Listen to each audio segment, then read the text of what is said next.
Imagine standing in the rain, clutching your 5-year-old daughter's hand, while your own mother looks you in the eye and tells you there simply isn't enough room in a 4-bedroom house for a child's cot.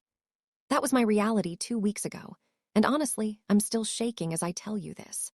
I had lost my job, my apartment, and my sense of security all in 1 month, and when I turned to the people who were supposed to be my safety net, they slammed the door so hard it nearly broke my spirit.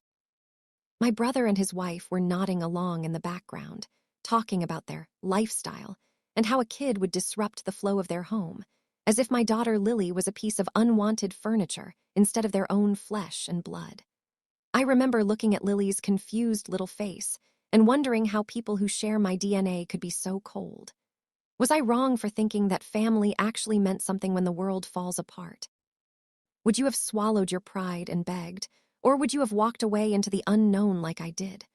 Tell me, because I honestly felt like I was losing my mind. To understand how we got to that doorstep, you have to understand the dynamic of the Miller family. I was always the responsible one, the one who stayed behind to care for our father while he was sick, while my brother Marcus was off traveling and finding himself on our parents' dime. When Dad passed away 3 years ago, I was the one who handled the funeral arrangements, the estate cleaning, and the emotional heavy lifting for my mother. Marcus showed up for the service, cried the loudest, and then immediately started asking about the inheritance. But there wasn't much, or so we thought. The family home went to Mom, and there was a small life insurance policy that covered the debts. I didn't care about the money back then. I just wanted my family to be whole. I worked a steady job in marketing, lived in a modest apartment with Lily, and tried to build a life. Her father had been out of the picture since she was a baby, so it was just us against the world. Then, the company I worked for underwent a massive restructuring. Within 48 hours, I went from a senior coordinator to a person with a cardboard box and a severance check that wouldn't last 2 months. 2 weeks later, my landlord informed me he was selling the building, and every tenant had 30 days to vacate. It was a perfect storm of misfortune. I called Marcus first, thinking he'd remember how I helped him with his rent dozens of times over the years. He told me his guest room was being converted into a meditation suite for his wife, Sarah, and that a 5-year-old's energy would ruin the zen. Then I went to Mom, thinking surely she'd have space in that big, empty house I spent my weekends cleaning for her. That brings us back to the doorstep. The rejection wasn't just about space. It was about the fact that they looked at my struggle as an inconvenience to their comfort. I ended up staying in a cramped, moldy motel for a week, watching my savings drain away while Lily asked why we couldn't go home. I felt like a failure as a mother and a daughter. But then, on the Tuesday of the second week, everything changed with a single phone call. A man identifying himself as Mr. Henderson, a senior partner at a trust litigation firm, asked if he was speaking with the daughter of the late Robert Miller. He said there were matters of the estate that had reached a mandatory maturation date and required my immediate presence. I was confused. Dad's estate was settled years ago. When I arrived at the office, I wasn't alone. Mom and Marcus were already there, looking smug. Marcus actually had the nerve to whisper to me that he hoped I wasn't there to beg for a handout from whatever pittance was left. Mr. Henderson walked in, sat down, and didn't even look at them. He looked straight at me. He explained that my father had set up a secondary, private trust 20 years ago, funded by a series of long-term investments no one knew about. The condition for the trust's release was that it would remain sealed until the 5-year anniversary of his passing, or until I, his daughter, faced a documented period of dire financial hardship. My father knew his family better than I did. He knew that Marcus was a spendthrift and that Mom would always enable him. He had seen how they treated me even then. The lawyer began reading the terms, and the room went dead silent. The trust wasn't just a few $1,000s.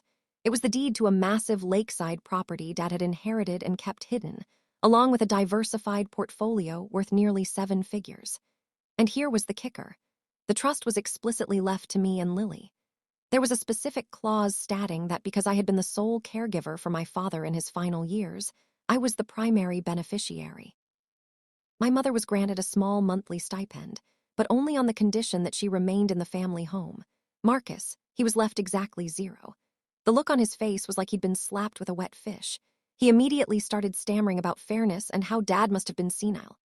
Mom started crying, saying she had no idea and that, of course, Lily could have the master bedroom in her house now. It was sickening. They didn't want us. They wanted the security I now held in my hands. I sat there, listening to them pivot from "no space for you" to "we're a family. Let's pool our resources" in the span of 60 seconds.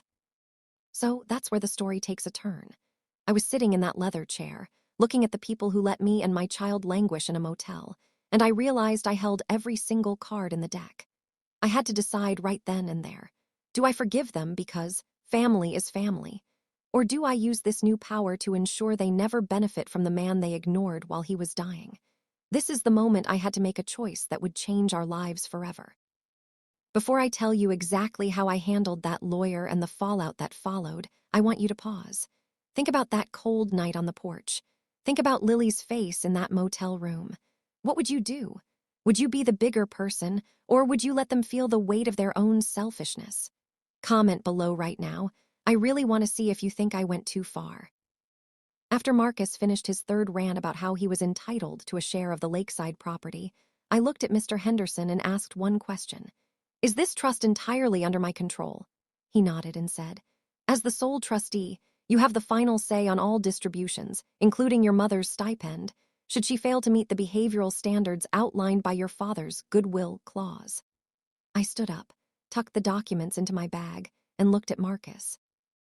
I told him that since he needed a meditation suite so badly, he should have plenty of time to meditate on how he was going to pay his own mortgage from now on, because I wouldn't be helping him with a single cent. Then I turned to my mother. I told her that I would pay her stipend, but I would be selling the family home, which, as it turns out, was also titled under the trust's umbrella, and moving her into a very nice, very small senior living apartment. I told her she was right. Having too much space can be a burden, and since she didn't have room for a 5-year-old, she certainly didn't need 4 bedrooms for herself. The screams of outrage could be heard in the hallway. Marcus threatened to sue, but the lawyer just laughed and told him he'd be wasting what little money he had left. The aftermath was chaotic but incredibly liberating. I used a portion of the funds to buy a beautiful, modest home in a great school district for Lily. I didn't go for the mansion. I went for peace. Marcus's lifestyle crumbled within 6 months. Without my constant loans and the expectation of a big inheritance, he had to actually work a 40-hour week for the first time in his life. His wife left him when the Zen was replaced by debt collectors. My mother lives in that senior apartment now. I pay her bills, and I visit her once a month, but I don't let her stay over. I don't want her energy around my daughter. Lily is thriving now. She has her own playroom and a backyard with a swing set, and she never has to worry about whether there's space for her. Looking back, the lawyer knocking on that door wasn't just a financial miracle. It was a cosmic correction. It showed me exactly who people are when the chips are down, and it gave me the means to protect the only person who actually matters. The moral of this story is that blood doesn't make you family. Loyalty and love do. If someone shows you they don't care about you when you're at your lowest, don't you dare let them sit at your table when you reach your highest. I've learned that sometimes the best revenge is simply living a life they no longer have access to. If you think I did the right thing by cutting them off and selling the house, like this video and let me know you're on my side. It was a tough road, but I wouldn't change a thing. Subscribe to the channel for more stories about real-life turning points and the moments that change everything.